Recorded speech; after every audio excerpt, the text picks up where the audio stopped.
Okay, so today I'm going to do episode 9 in my Absolutist philosophy series, which I'm going to go over my stigma effect concept, which is basically an idea that we look at history and we look at human nature and the observable practice of people, even presently, but mainly you look at history and show that people are not very credible. So the premise could be like, well, you'll treat people in the modern day, oh, we trust them and they're good, and, we believe in the goodness of people, and we defer to authority, structures and stuff like this, right? Oh, I'd want to have a beer with that guy, so let's vote him in for president and authority figures, right? This kind of cult of personality behavior or mindset, or even just of human beings in general, and it also leads to a questioning of the self all the time, right? So you'd rather be uncertain than be controlled, just like people were in the past. Like, would you rather be a peasant working for promises of heaven back in feudal times, or would you rather be deceived by one pretense or another in history? This is the machination process that I talk about. It means two things, actually.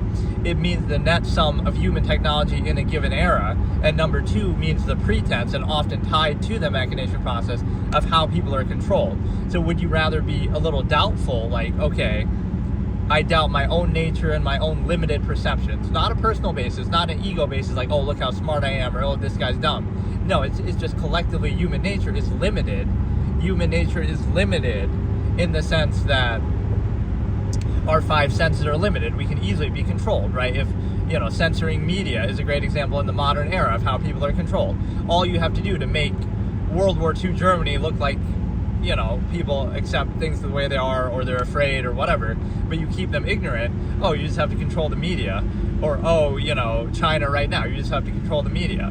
So it's a credibility issue. It's not about, oh, well, our leaders are better than those leaders, or it turns it into a, contest there.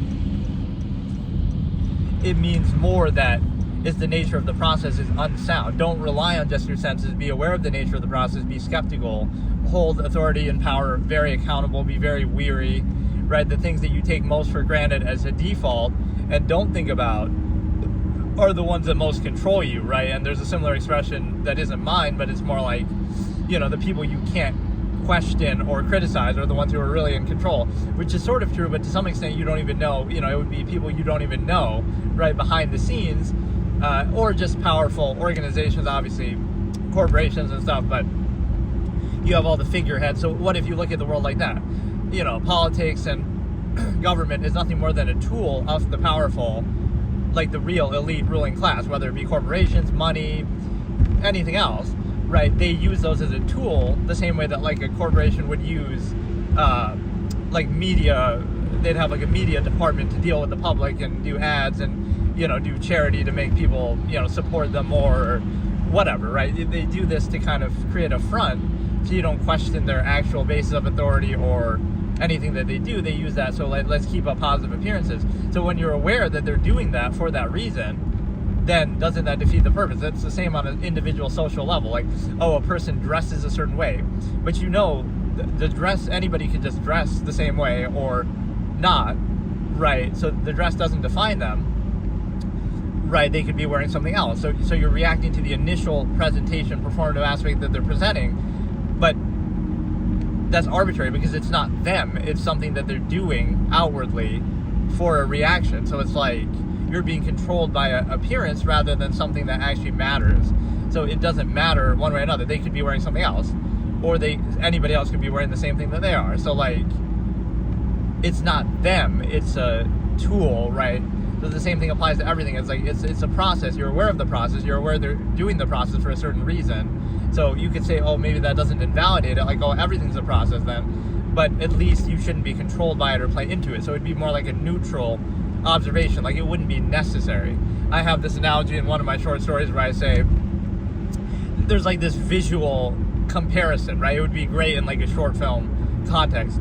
You see this one group, right? You're comparing like absolutist society to a more contrivance-based half-mass human functionalism that I talk about.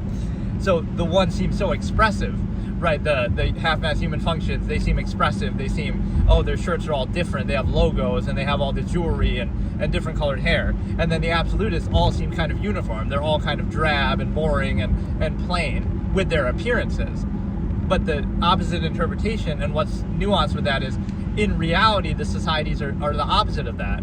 because the one that's focusing so much on appearances and expressing themselves that way is doing so as an overcompensation and an outlet for the fact that they don't have control in the areas of their lives that really matter, right? Like in politics or activism or whatever, things that actually have an impact on their life. They concede control, or they're, pressured, and so basically they don't have control there, things that really matter and affect their life. So they overcompensate by having piercings and tattoos and this and that, right? A form of expression that is free because it has no actual impact. So you're allowed to do that. You're allowed to choose all those things. But the absolutist society doesn't care about that. They don't overcompensate that way. So now they address it directly. No, they're going to actually take action and do things that matter. So they define it by actions and by ideas and by thought. So they don't care about the superficial level. But on the surface, that looks like, it looks like some uniform, robotic thing that everybody, not that they dress exactly the same, but they dress kind of drab and don't care, right? They're cheap and plain and nudist colony, even, like, just, it doesn't matter, right? They don't place any emphasis on that. Hopefully you can hear it okay, because I'm not using the mic this time. I guess no, because I'm charging it. Or no, I'm not even, I don't know. Whatever, I was charging it, but I'm doing it to save the battery on my battery bank.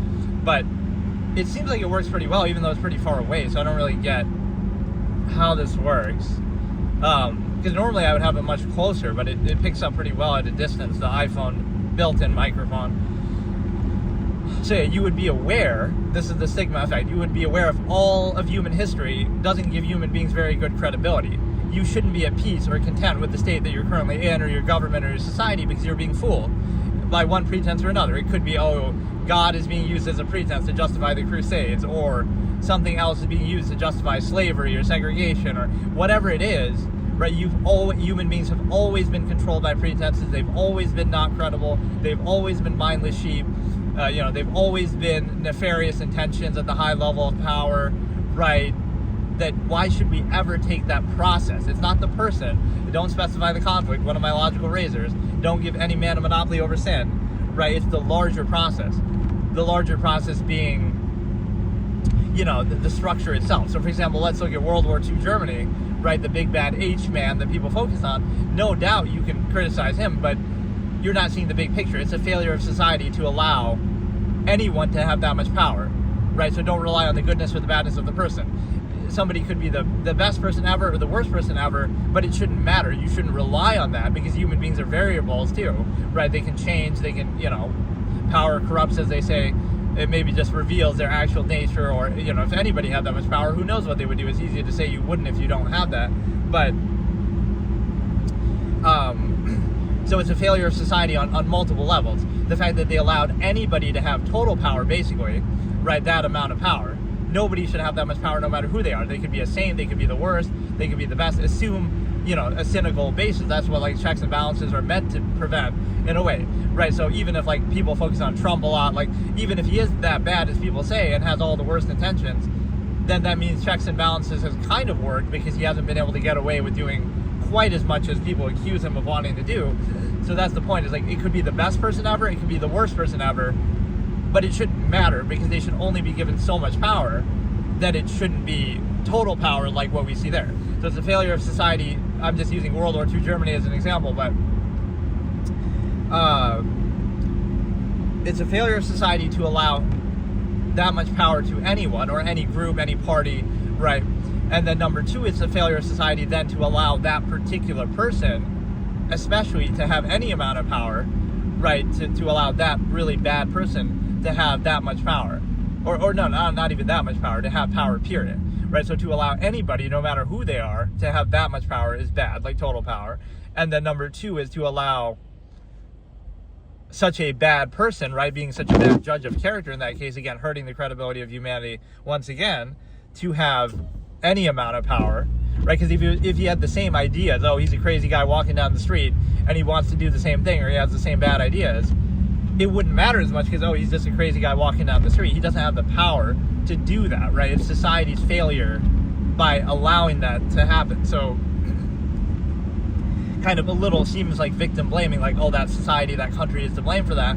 But it kind of, there's a certain accountability of I have an expression there, like, if you believed as strongly in your virtue and your positive aspect of life, right, like your love for life, if you loved life and supported it, and what you stand for as much as the evil people try to destroy it, then you should have been able to stop them. So you're more complacent, you're more lazy, you're more weak, because you don't have the same conviction, apparently, right? The mass public of a country doesn't have the same conviction to stop evil from happening as, all that requires for evil to triumph is for good to do nothing, basically, is what I'm trying to say. But what it comes down to is, if you believe this strongly in what you believe and stand for and value, as evil people believe in what they do and value what they do, then you would be able to stop them, right? And especially you'd have a majority of people on your side. It's just it gets twisted and controlled, so the process is you can just use certain positive things as a pretense. They'll tell you what they want to hear until they get what they want, and then they'll do what they really want, or it's kind of, the two kind of go together. Maybe that isn't always a leader's intention all along, like, oh, I'm going to fool everybody. No, they genuinely maybe say that and believe that, but then once they get so much power, now they say, oh, I can get away with something, I can get away with doing more, so now I'll do it, right? So again, it's a failure of society. So don't let it come down to cult of personality and say, well, I trusted this guy's better, this person's better, so I just trust that, and that'll be the issue, because then you let it come down to that. So now we'll be at mercy of the next guy who's just very eloquent and able to fool society. We'll be at their mercy because, we'll just give them power because they seem good on the surface, right? Or it'll be like, they'll always be bad people. It's not about, oh, this one person in history was uniquely evil, that's why. No, don't think like that. Be like, okay, anybody given that much power can do that, right? So we should be skeptical of everybody instead of, make it a contest of kind of cult of personality that, well, they were just bad people and we're going to have better people, and so that's the solution. So then you're at the mercy of somebody just being worse. Somebody bad can come along and fool you again, right, in the modern time, and they could be just as bad, if not worse. So you're at the mercy of, how good or bad this person is, rather than constraining the process to say no matter who they are, right?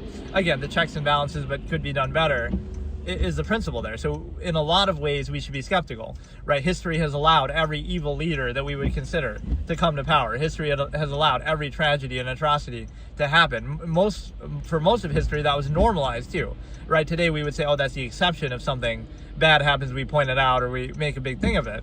Whereas historically, it would be the opposite. It would be, it was the norm, like violence and strife and turmoil and everything, subjugation. Those things were normal throughout history. That was the majority of history. That was that was done on and on and on. So how can you take people seriously and say, oh no, people are good, their nature is good by our own subjective standard?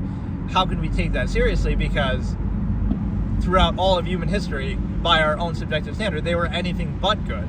They were anything but good because, so the only thing different now is we have greater technology. Again, the machination process, net sum of technology available in the era is what defines it. If you take that away, right, that would change it immediately. So you understand that the technology defines your morality, not the other way around, because, take away all electricity and running water and everything today, and then people would, turn on each other and this and that, especially with the raw number of people. That's where the village of 100 concept comes in again, is like, if the world was a village of 100, then that might not be as much of an issue because, okay, there's plenty for everybody, right? Not even literally 100 people, but just whatever. We have such a mass number of people now that we rely on technology because of that, right, to compose that many people, rather than, we wouldn't need the technology as much if we had a much smaller number. Yeah, we should be skeptical of history, and so the stigma effect in particular is the specific application of this awareness at all times. So every second of every day of your life, you should be aware of the totality of human history, and whether it be bread and circuses ending Rome, whether it be, again, World War II Germany, whether it be anything else, and the vast majority of human history being rife with turmoil and atrocity and things we would condemn, people allowed that to happen. Masses of people, millions of people, thousands of people allowed it to happen again and again in various different countries of the world.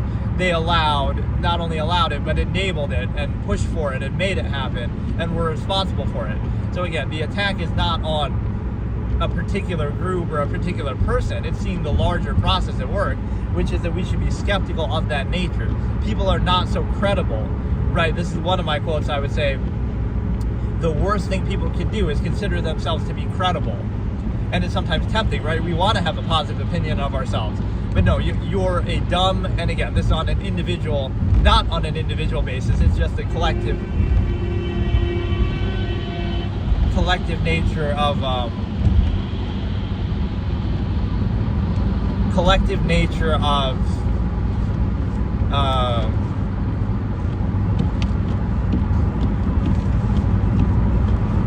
it's a collective nature of people, right? So like human beings are limited in their senses. They can only see and hear and perceive what's immediately in front of them, right? That's why the mind is so powerful, because it can perceive anything at any time and it's not limited. So that initial minded basis should not be so embraced and indignantly insisted upon, and you take pride in your ego and all that. And so, right, your perceptions are limited. You should be weary of them, right? It's not your fault that they're limited. It's your fault if you insist upon them and treat them as absolute instead of counteracting that and being aware of their limits, right? And so you should be constantly aware of that. So that would be the stigma effect. You're aware at all times in everyday life with everything you do. Oh, I'm being fooled by this marketing. I'm being tricked by this process. I'm being, deceived by this and controlled by this, right? You can be aware of all that your perceptions are limited, and counteract them and be aware of the larger process at work, because everything is a process. And so the degree of sophistication of these processes to control you may change, but it still is a process.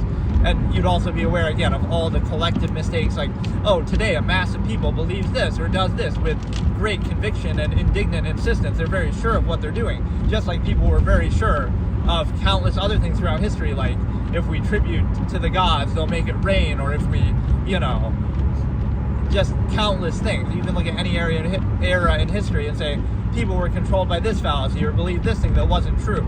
So it's very easy to control and deceive people, but as an expression goes, like, it's easier to control people than convince them they've been controlled, or it's easier to fool people than convince them they've been fooled. So that's the problem, is that you have people are not credible, and that's okay. People's senses are limited, and that's okay. Don't make it a contest of, oh, one person is better and worse. It doesn't matter, right? The base nature, right? You can be aware of it or counteract it, or you can be controlled by it, right? But either way, the process is there, your limits are there, your perception is there. So don't rely on your limited flawed senses that allowed every atrocity in history to happen, that allowed every bad leader in history to come to power. So you'll say, oh, well, a massive number of people today support this thing or this person, so they couldn't possibly be wrong. And my logical razor here is like, things are the way they are because that's the way they should be. It's a fallacy that people often undertake. But the problem is the simple fact that,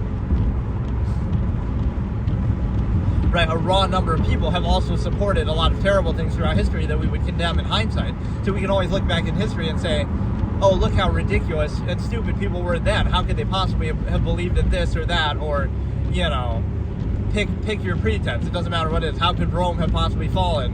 And to bread and circuses, getting complacent. How could that have possibly happened? We can ridicule history in hindsight, but we won't see it as it's happening now. That the exact life and tendencies that you have, right, instead of being aware and counteracting and skeptical, no, you want to be indignantly insistent and sure and not have cognitive dissonance. But in reality, it's a situation where you should be weary of that too. There are certain things that, and again, not you on an individual basis, but society, the lifestyle, some things that you don't choose, right? You understand that that is at work. So what are the two scenarios? The half-mast human function who's been indoctrinated to a structure that they didn't choose will associate it with their own identity and ego and insist upon it, like, oh no, I'm very proud of what I do, my country and my society and my life, and I associate it with my personality, and that's how I am, and I'm proud of it, and I indignantly insist upon it, no matter what it was. You could have been born in a different country, you would have indignantly insisted upon that, or you could have been born in a different time period, you would have been just fine with that, right? World War II Germany, if you're in China now, you would just go along with it, or would you be self-aware? Would you try to self-actualize from an inherent base state, which means a neutral state, an objective state?